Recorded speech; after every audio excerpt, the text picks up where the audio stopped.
بیان کیا جاتا ہے کہ پیران پیر حضرت شیخ عبد القادر جیلانی جب حصول علم کے لیے اپنے گاؤں جیلان سے بغداد کے لیے روانہ ہوئے تو آپ کی والدہ ماجدہ نے آپ کو زادِ راہ کے طور پر 40 دینار آپ کی گڈری میں سی دیے۔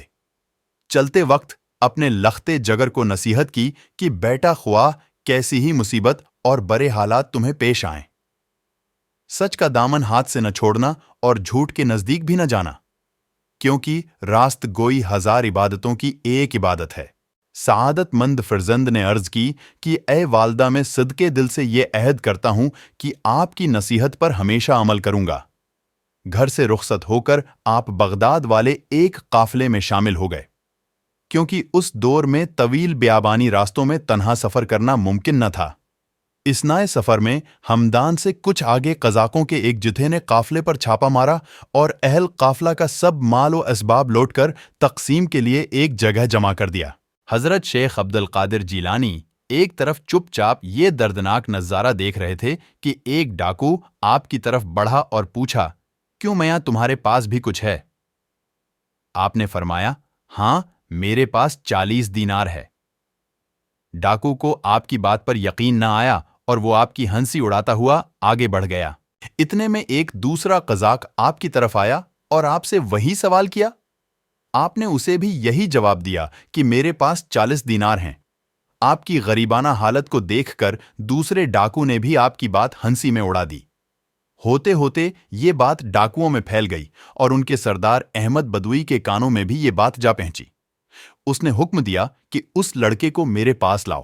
ڈاکو آپ رحمت اللہ علیہ کو اپنے سردار کے سامنے لے گئے۔ سردار نے آپ سے مخاطب ہو کر کہا، لڑکے سچ سچ بتا، تیرے پاس کیا ہے؟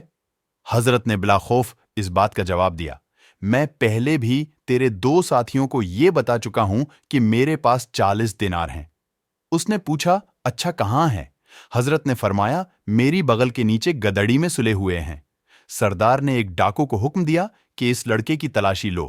چنانچہ اس نے آپ کی گدڑی ادھیڑ کر دیکھی تو اس میں واقعی 40 دینار نکل آئے۔ احمد بدوی اور اس کے قزاق یہ دیکھ کر بہت حیران ہوئے۔ احمد بدوی نے حیرانگی کے عالم میں حضرت سے پوچھا، لڑکے تمہیں معلوم ہے کہ ہم قزاق ہیں اور مسافروں کا سامان لوٹ لیتے ہیں، پھر بھی تم نے ان دیناروں کا بھید ہم پر ظاہر کر دیا، حالانکہ یہ رقم اس قدر محفوظ تھی کہ کسی کو اس کا وہم و گمان بھی گزر نہیں سکتا تھا۔ آخر کس چیز نے تمہیں سچ بولنے پر مجبور کیا؟ حضرت نے فرمایا، میری والدہ نے گھر سے چلتے وقت مجھے نصیحت کی تھی کہ ہمیشہ سچ بولنا۔ بھلا ان 40 دیناروں کی وجہ سے میں اپنی والدہ کی نصیحت کو کیوں فراموش کر دیتا اور اللہ تعالی کو ناراض کر لیتا؟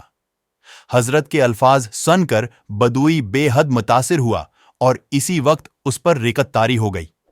ندامت کے آنسوؤں نے اس کے دل کی سیاہی کو دھو ڈالا اور اس نے آ بھر کر کہا، اے بچے، تم پر خدا کی ہزاروں رحمتیں ہوں کہ تم نے اپنے ماں کے عہد کا خیال رکھا، لیکن حیف ہے مجھ پر کہ میں نے اپنی ساری زندگی اپنے خالق کا عہد توڑتے گزار دی۔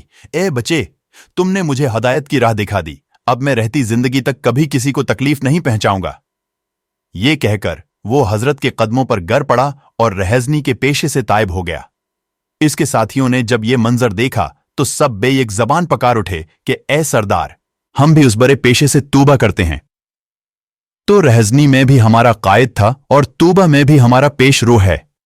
چنانچہ انہوں نے لوٹا ہوا تمام مال قافلے والوں کو واپس دے دیا۔